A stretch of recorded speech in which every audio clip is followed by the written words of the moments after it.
Good morning. If you listen closely, you can probably hear it. Parents in Ontario breathing one collective sigh of relief this morning. The strike is off, school is on, and as we begin our coverage with Michael Serapio, it all came down pretty much to the wire last night, right. Michael. Yeah, that's right. They had until midnight last night to strike a deal, avert a strike, Heather, and about 3 hours before midnight, well then, a tentative deal was reached, much to the relief of many parents that were scrambling, trying to find alternative forms of daycare, perhaps considering taking a vacation day to watch over their children. But again, a strike has been averted. Take a listen to Stephen Lecce, who is the Education Minister in Ontario.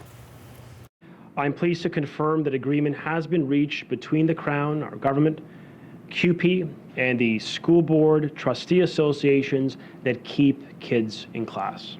This is most welcome news for families and students and workers alike, that schools will remain open across our province.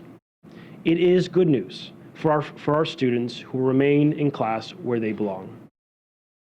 We have to point out we don't have the full details of the agreement yet. The full details won't be released until after ratification. But this is what we're getting from CUPE, the union representing the education support workers who were in a strike position. Now, they say that between 1,300 and 1,500 jobs will be restored, that the government is reinvesting $20 million into schools. Workers will also get a modest wage increase, and the current sick leave plan will remain as is. Important because that was a sticking point in negotiations. Now, what does this mean beyond averting a strike? Well, it means that some 55,000 workers involved in this dispute will not be hitting the picket lines. The workers here never were the teachers. Important to point that out. But we're talking about support workers that included education assistants, clerical staff, custodians. A number of school boards already saying, making it known that had they gone on strike, that the schools would have no choice but to shut down their doors. So to the relief of parents. But take a listen to Laura Walton, who is with the Ontario School Board Council of Unions. This is what she's saying about the aversion of a strike.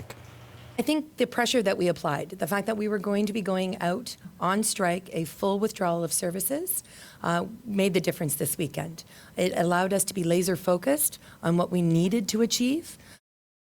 Now, a couple of ending points here. First and foremost, this deal is tentative. It still needs to be ratified by workers. They're hoping to do that before the end of the month. It does mean, though, that there is no strike in the last 2 weeks of election. And even though union workers said that that was never the intent of all of this, there was the concern as to whether or not this would affect, as we know, Justin Trudeau keeps bringing up the Ontario Premier's name in his campaigning.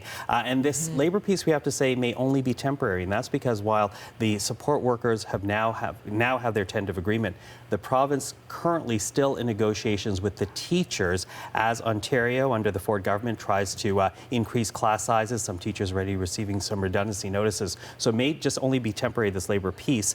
But for now, no strike, as you say, to the relief of parents and to the students that left their homework behind. Well, exactly. You've got to scramble this morning. But also to Conservatives, as you say, the prospect of tens of thousands of families disrupted in a Conservative provincial government was not one that all the strategists say they were relishing that prospect. All right, Michael, thank you very much welcome. with that news. And as we turn to Paul